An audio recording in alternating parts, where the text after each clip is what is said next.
Assalamu alaikum everyone. I hope that everyone will be in the best position of your health.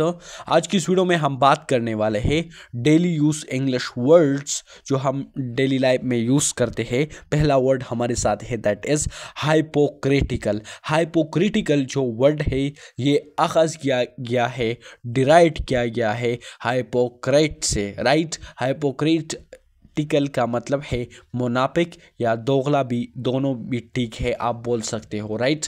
In English we say that pretending to have virtues one does not have, right. Pretending to have virtues one does not have, इसको sentence में use करते हैं that is his words were kind but his heart hypocritical, उसके अल्फाज नरम थे मगर दिल मुनाफिक, राइट। मतलब वो जो अल्फाज बोलते थे वो मुनाफिकों कि मतलब वो अच्छे थे, नरम थे, राइट। और बट हैज़ हर्ट हाइपोक्रिटिकल, मतलब मगर दिल मुनाफिक था उसका।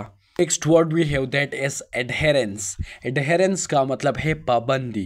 पाबंदी पाबंदी आप रिस्ट्रिक्शन ये भी आप बोल सकते हो, राइट। और एडहेरेंस हमारे साथ फोटो स्टेज में नाउन है, इसम है, किसी चीज़ का नाम है, right. I hope you get the point, right. In English, we say that the act of palming or sticking to something firmly, right?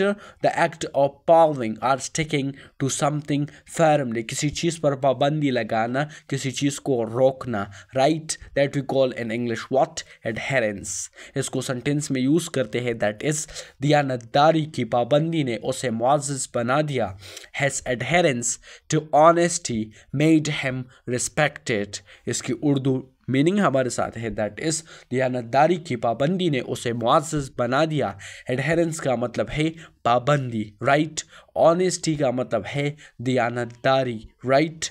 और रिस्पेक्टेड का मतलब है मुअज़्ज़ज़ बनाना, राइट। ये पास्ट फॉर्म में आया हुआ है यहाँ पर।